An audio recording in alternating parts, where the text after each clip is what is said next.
आज हम पढ़ेंगे अपने 4th चैप्टर के नेक्स्ट पार्ट को, which one is a part second, understanding media and democracy. I already told you what is a democracy and what is a media. Okay, so उसके आगे के parts को हम कंटिन्यू करते हैं. There is electronic media. What is this electronic media? I told you ना that media has two type, electronic and print media. So this is a electronic media. इसके अंतर्गत बहुत सारे हम एग्जैक्टली हम किसके बारे में पढ़ रहे हैं?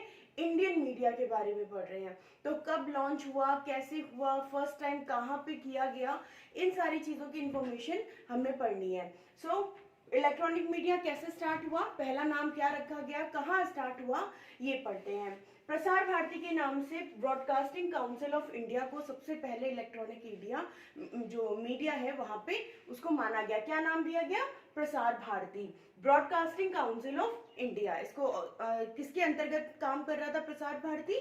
ब्रॉडकास्टिंग. ब्रॉडकास्टिंग मतलब चारों तरफ जो अपना क्षेत्र फैला सके या एक साथ जो नेटवर्क दे सके. जैसे ब्रॉडकास्ट, न्यूज ब्रॉडकास्ट होती है ना, ब्रॉडकास्ट मतलब फैलाया जाता है या उसको सैटेलाइट के थ्रू हर जगह भेजा जाता है, एक साथ लॉन्च कर दिया जाता है. सो this is the broadcasting council of India. Autonomous body, autonomous स्वचालित है, स्वशासित है. मतलब ऑटो सेल्फ है, ऑटोनोमस मतलब उसका उसके ऊपर किसी और का राज नहीं है. लाइक कोई गवर्नमेंट उस के अंडर में नहीं है या किसी कोर्ट या किसी के भी अंडर में नहीं है. बॉडी 23 नवंबर 1997. This is the most important date which one you learn. Prasar Bharati broadcasting first time कब हुआ है इंडिया में? 23 नवंबर 1997 में. Now come this one, Doordarshan and all India radio. This is the two wings of the Prasar Bharati.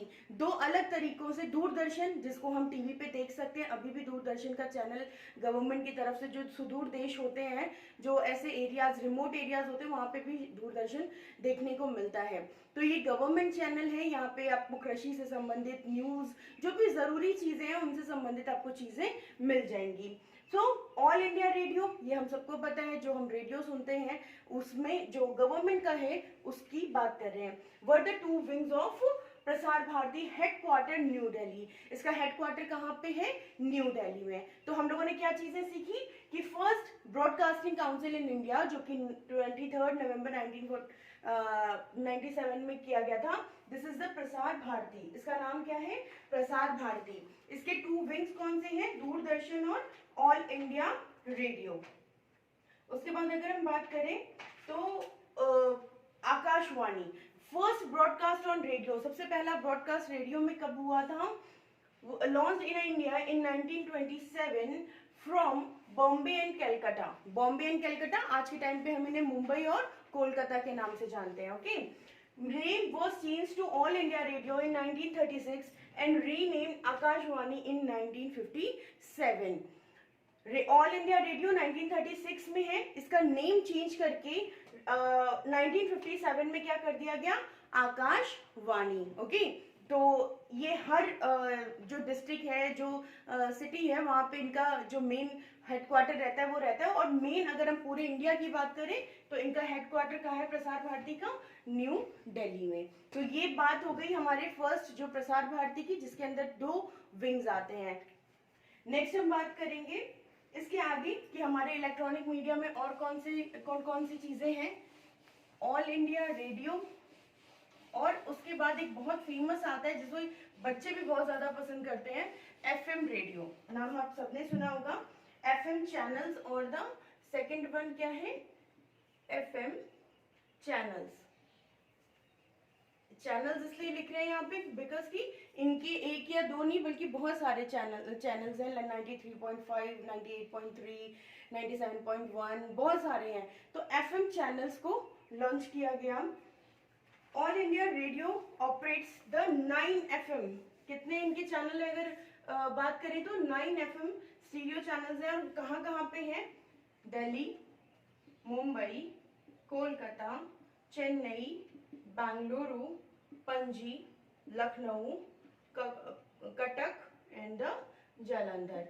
आप देख सकते हैं लगभग हर लैंग्वेज के जो स्टेट्स हैं वो यहाँ पे आ गए. दिल्ली, मुंबई, कोलकाता, चेन्नई, बेंगलुरु, पणजी, लखनऊ, कटक जो कि उड़ीसा में है, एंड द जालंधर जो पंजाब में है. ओके, नेक्स्ट AIR-FM सेकेंड, इसे 1 सितंबर 2001 में लॉन्च किया गया था. नेक्स्ट अगर हम बात करें इसी में दूरदर्शन की, इसे फर्स्ट टाइम 1959 में लॉन्च किया गया था. वो भी कहाँ से लॉन्च किया गया था? दिल्ली से. रेगुलर टेलीविजन बिगिन, ये बहुत इंपॉर्टेंट है कि रेगुलर टेलीविजन टीवी का जो रेगुलेशन है वो इंडिया में कब से स्टार्ट हुआ, बिगिन हुआ, दिस इज 1965 से. देन दूरदर्शन के अभी भी 23 चैनल्स हैं, जिसमें कुछ के नेम मैं आपको बताती हूँ. नेम डीडी के नाम से सारे हैं. दूरदर्शन है ना, तो DD Doordarshan national, DD metro, DD sports है ना, डीडी भारती, इसके साथ ही ज्ञान भारती भी इन्हीं का है. हमारे इंडियन गवर्नमेंट का नहीं है एग्जैक्टली ये ऐसा है कि इनको जो मीडिया है जो कि गवर्नमेंट या पूरे देश के बारे में जो जानकारी रखती है, जैसे प्राइवेट जो सेक्टर्स है, जैसे हमारे जो और न्यूज़ चैनल चलते हैं, आज तक चलता है, एबीपी न्यूज़, इंडिया टीवी, तो ये सब क्या है, ये प्राइवेट सेक्टर्स हैं, प्राइवेट मीडिया, इलेक्ट्रॉनिक मीडियाज हैं, चैनल्स हैं, ये अपने हिसाब से दिखाते हैं कुछ चीज़ों को, ठीक है. लेकिन जो ये चैनल्स हैं ये ऑटोनोमस बॉडी है, तो ये फ्री ऑफ, जो इंडिया में जो कुछ भी हो रहा है गवर्नमेंट में या बाहर या किसानों के साथ जो चीज़ें हैं, उन चीज़ों को जो इंडिया है उसकी डेवलपमेंट में यूज़ करते हैं. सो ये रहा दूरदर्शन के बारे में.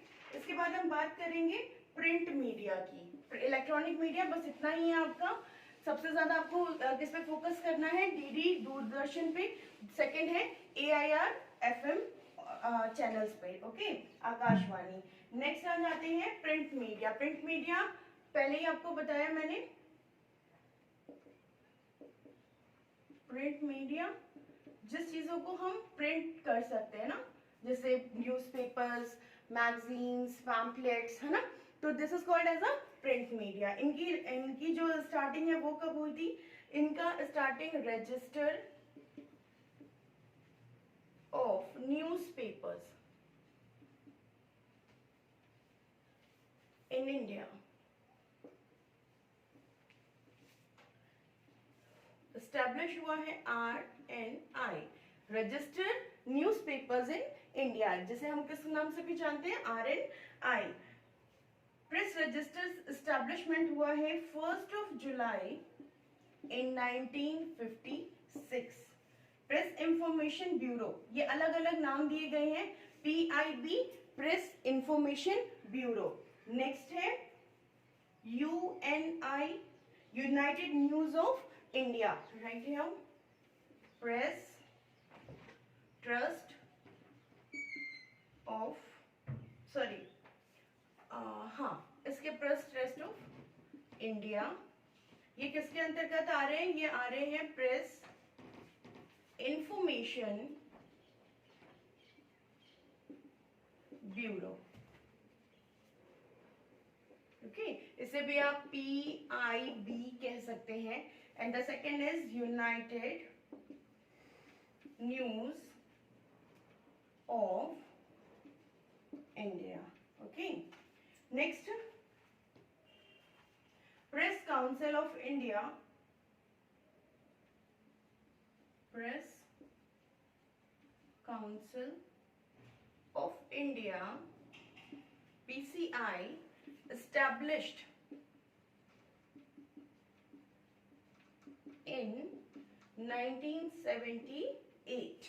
ओके, तो ऐसे ही राइट, ये चीजें क्या है? प्रिंट मीडिया से जो रिलेटेड है. This one is important point. Print media register of newspapers in India के अंतर्गत इसे रजिस्टर किया गया है. जो भी न्यूज़पेपर जो प्रेस खोलना चाहते हैं ना, जो लोग न्यूज़पेपर बनाना चाहते हैं या न्यूज़पेपर प्रिंट करना चाहते हैं, उनको इनकी अंडर में अपना रजिस्ट्रेशन करवाना कंपलसरी है. Okay, this is the register of newspapers in India. Next is ये कब एस्टैब्लिश किया गया था? दिस इज 1 जुलाई 1956 में। इसके अंतर्गत बहुत सारे अलग अलग फॉर्म्स आते हैं, अलग अलग एक्ट आते हैं, but press information bureau PIB, press information bureau, press के बारे में जितनी कुछ इंफॉर्मेशन है वो आपको यहाँ से मिल सकती है। PIB press trust of India भी बोलते हैं, UNI United news of India and the press council of India. Press council of India कब इस्टेब्लिश हुई है? ये इस्टेब्लिश हुई है 1978 में। सो this is a print media. Now अब हम बात करेंगे एक बिल की, एक एक्ट की, जो आपके चैप्टर में दिया है। The name of the bill is RTI, right to information. What is this? Right to information क्या होता है? RTI, अगर हम इसके फुल फॉर्म की बात करें, right to information. Right to information आपको वर्ड से समझ में आ रहा है। राइट मीन्स आपका अधिकार है, आपकी अथॉरिटी है। टू इंफॉर्मेशन, इंफॉर्मेशन गेट करने की, किन चीजों की? कि आपकी गवर्नमेंट क्या कर रही है, आपकी गवर्नमेंट किन चीजों में जैसे आपको कोई भी डाउट लगता है ना, कोई भी चीज ऐसी लगती है कि गवर्नमेंट ने इस चीज को क्यों किया, ठीक है, या इस टैक्स को क्यों लॉन्च किया, या इस टैक्स को क्यों खत्म किया, इस लॉ को क्यों उन्होंने इम्प्लीमेंट किया, ठीक है, आपको लगता है कि नीड नहीं थी बट गवर्नमेंट को लगता है कि नीड थी, तो वो उसको पार्लियामेंट में इम्प्लीमेंट कर सकते हैं, न्यू लॉ बना सकते हैं, एंड ओल्ड लॉ को वो अबॉलिश भी कर सकते हैं। Okay, so this is the right to information. ये हम कॉमन पीपल के पास एक इंफॉर्मेशन के लिए एक राइट है, अधिकार है कि हम अपनी गवर्नमेंट से या गवर्नमेंट एम्प्लॉइज जो है, किसी एक पर्टिकुलर ऑफिसर से या किसी डिपार्टमेंट से हम किसी भी चीज के बारे में पूछ सकते हैं कि ये क्या है, क्यों किया जा रहा है, इसका अच्छा इम्पैक्ट क्या होगा, इसका खराब इम्पैक्ट क्या होगा, ठीक है। तो ये एक कॉमन पीपल के लिए बहुत अच्छा लॉ बनाया गया है, राइट टू इंफॉर्मेशन, जिसे हम शॉर्ट फॉर्म में RTI कहते हैं। अब पब्लिक हियरिंग, अगर हम इससे बात करें कि ये इंट्रोड्यूस कैसे हुआ था, तो ये सबसे पहले राजस्थान में इंट्रोड्यूस किया गया था, क्योंकि कई बार ऐसा होता था कि जो गवर्नमेंट है वो कुछ चीजें लॉन्च करती थी, लेकिन कुछ नियम लॉन्च करती थी या कुछ अच्छी चीजें जनता के हित के लिए लॉन्च करती थी, कोई नए नए समितियां बनाती थी, कमिटीज बनाती थी, लेकिन उसका जो बेनिफिट है वो जनता तक नहीं पहुंच पाता था। इसके लिए क्या हुआ, पहले एक छोटे से जगह पे, एक छोटे से डिस्ट्रिक्ट में राजस्थान के इसका आप कह सकते हो इनॉग्रेशन हुआ, और धीरे धीरे ये लोगों में इतनी लोकप्रिय हो गई कि इसको पूरे इंडिया नेशन वाइड इसे अडॉप्ट कर लिया गया। Okay, this is the Rajsamand जगह है राजस्थान में, वहां पे ये फर्स्ट टाइम अडॉप्ट किया था। लोकल और अपर कास्ट के बीच की ये कहानी थी, लेकिन अपर कास्ट चाहता था ऐसा हो, लोअर कास्ट चाहता था ऐसा ना हो, इस चीज को लेके। Next, right to information for a democracy, to function, people to know about the working government. अगर हम इसकी डेफिनेशन की बात करें, so this is a for a democracy to function, people to know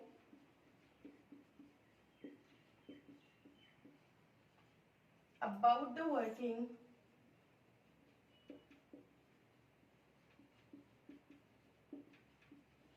of the government। Okay, ये कहाँ पे है? दिस इज द आर्टिकल 19 में अमेंडमेंट है। राइट टू इंफॉर्मेशन एक्ट में प्रोमिसेस ऑफ कॉन्स्टिट्यूशन है। इसे RTI act was launched in 2005 में first time on 15th of June. Okay, this is important dates कि क्या है ये RTI। मैंने आपको बताया राइट टू इंफॉर्मेशन है। डेफिनेशन देखिए, for a democracy to function, democracy को अच्छे से फंक्शन करने के लिए, कार्यान्वित करने के लिए, पीपल टू नो, पीपल अगर जनता कुछ जानना चाहती है about the working of the government, कि हमारी सरकार क्या कर रही है किसी चीज में, जैसे नोटबंदी करी थी कुछ टाइम पहले, है ना, तो उसमें अगर आपके मन में कोई भी सवाल होता है तो आप अपनी गवर्नमेंट से डायरेक्टली इस बारे में बात कर सकते हैं, पूछ सकते हैं। This is called as a RTI। इस कौन से आर्टिकल में इसे मेंशन किया गया है? आर्टिकल 19 में। कौन से एक्ट के थ्रू आता है? 2005 15th ऑफ जून को ये लॉन्च किया गया था। This is about the RTI। ये जो पार्ट है इतना ही था। Print media, electronic media, and the last is RTI। Next जो पार्ट है उसमें हम सिर्फ कम्युनिकेशन के बारे में पढ़ेंगे, क्योंकि मीडिया है तो कम्युनिकेशन कंपलसरी है। सो हम लास्ट पार्ट या थर्ड पार्ट आप कह लें, चैप्टर फिनिश हो जाएगा। This is called as a, जहाँ पे हम किस चीज़ को स्टडी करेंगे, कम्युनिकेशन को। तब तक के लिए गुड बाय, कीप स्टडी।